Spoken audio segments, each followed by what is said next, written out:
Crackling Tunes. For example.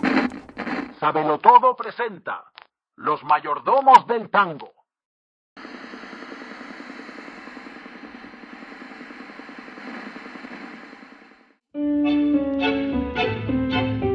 There was a lady I knew who told me that tango was amazing, and I was out in Spain and I thought maybe I should give this a go. So I had a look on the internet and I found a tango teacher who was very close to where I was, and I sent him a message and I said, I have like 1 day left in Spain.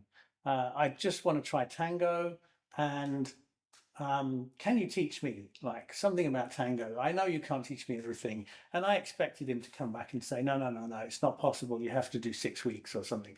And he came back and he said, sure, I have a lesson tomorrow. Come down to the lesson. I was like, oh, okay. Up until then, I'd been expecting it to not happen. And then he said it could happen.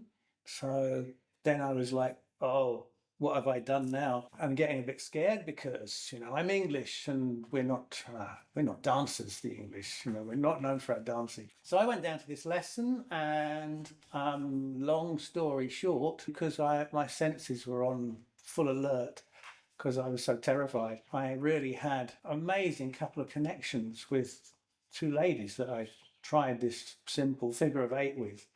And I thought, what is this?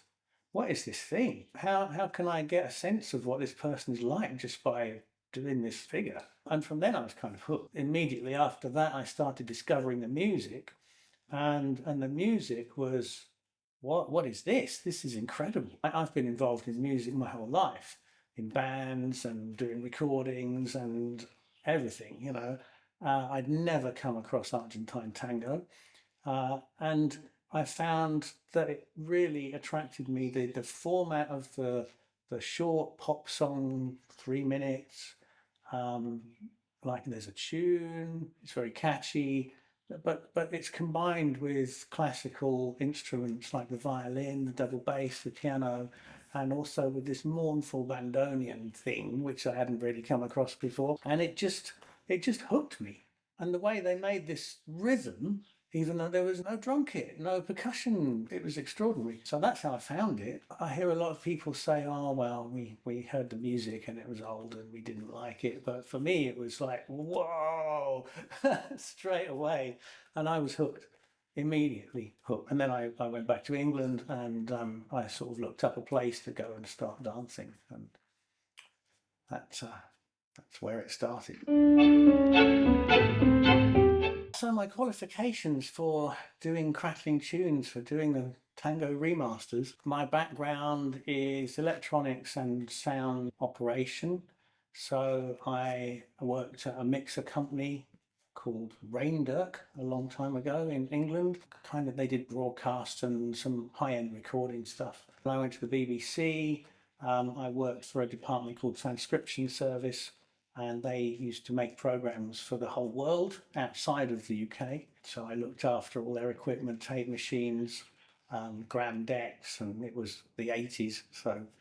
And they had the beginning of the digital revolution. And then I moved to a radio station called Greater London Radio in London, still part of the BBC. And there I was doing a lot of live sessions with bands. We were taking the bands in the morning, and they were playing at lunchtime, so very fast turnaround. And they were basically a band in a room.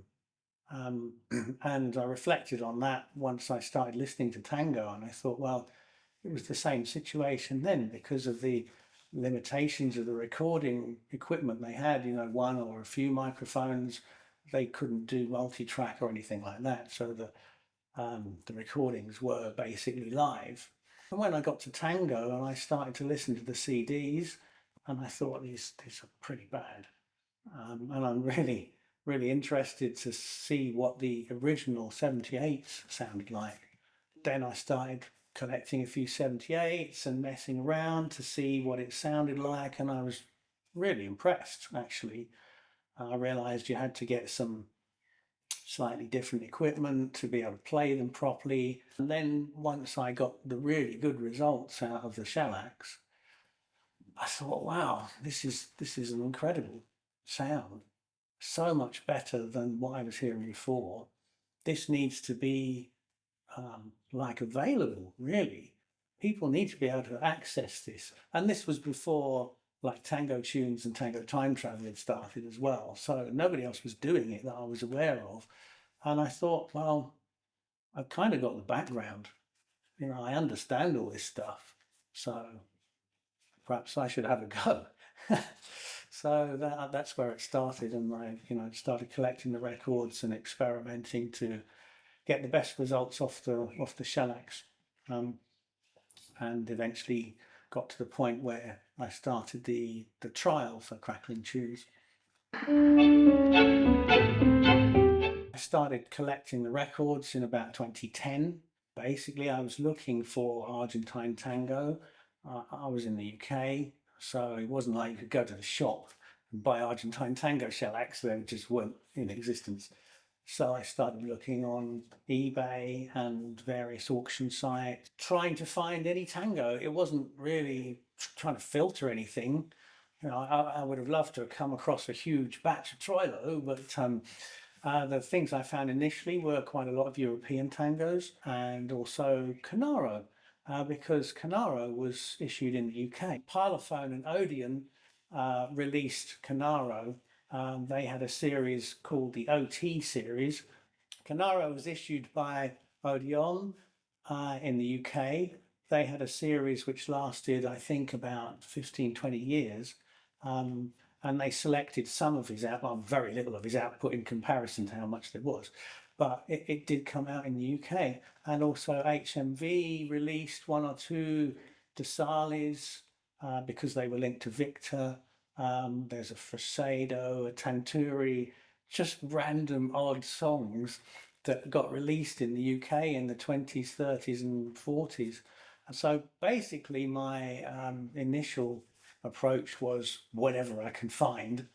Um, and I don't think it's really changed. I've probably, you have to kind of filter according to your budget. Unless you have endless money, you have to make a choice at some point.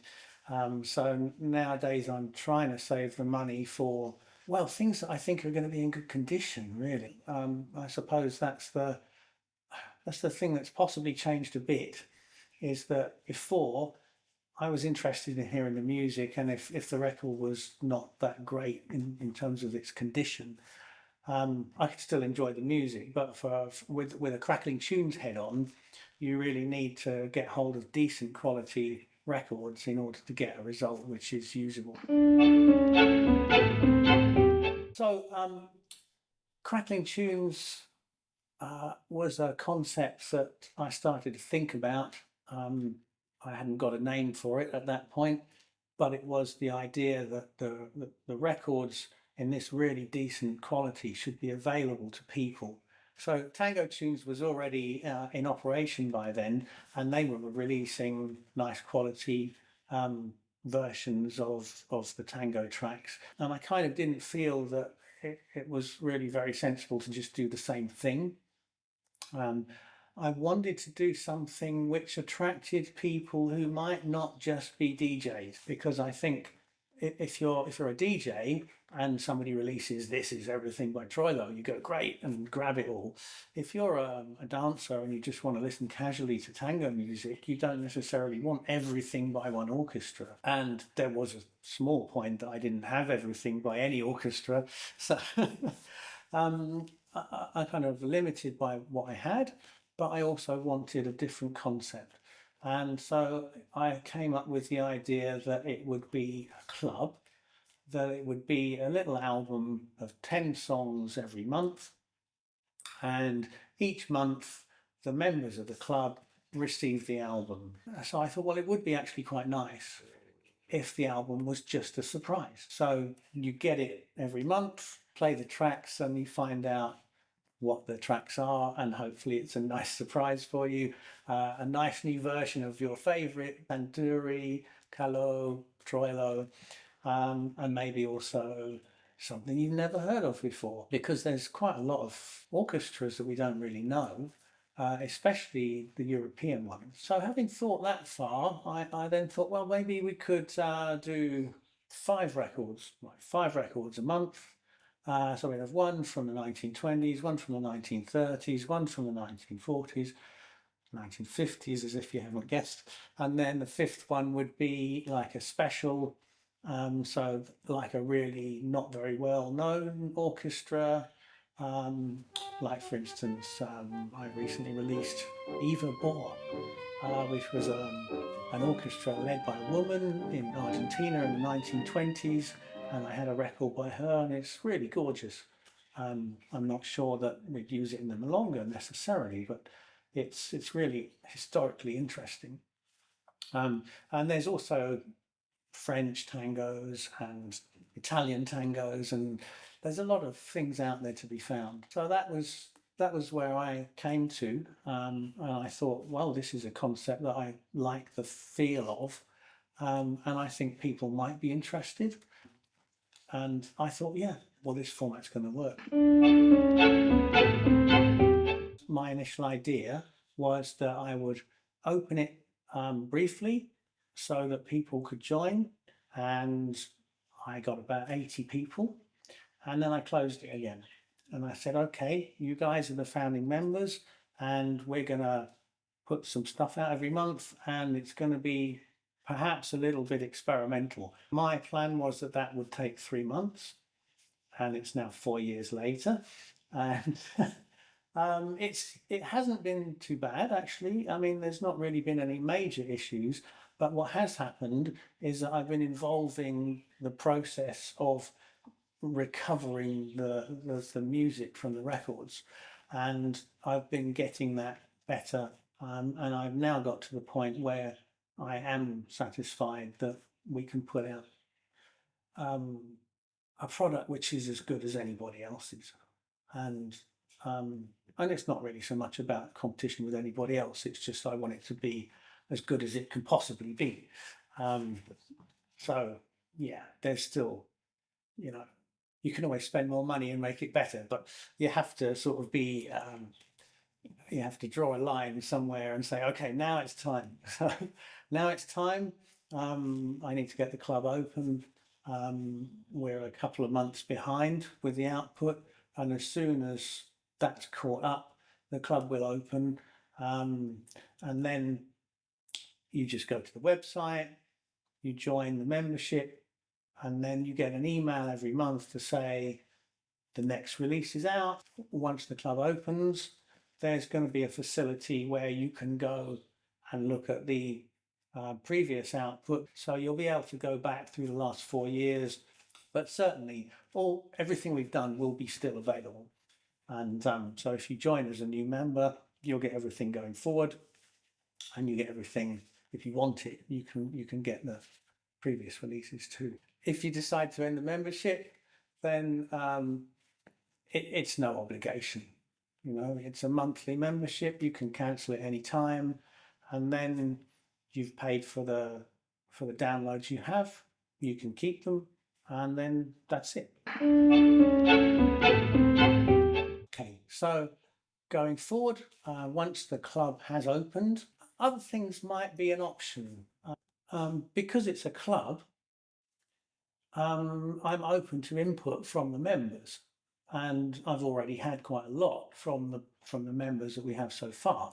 So suggestions about the tagging, just the way things are annotated, anything really. Yeah, I'm open to anybody's thoughts really.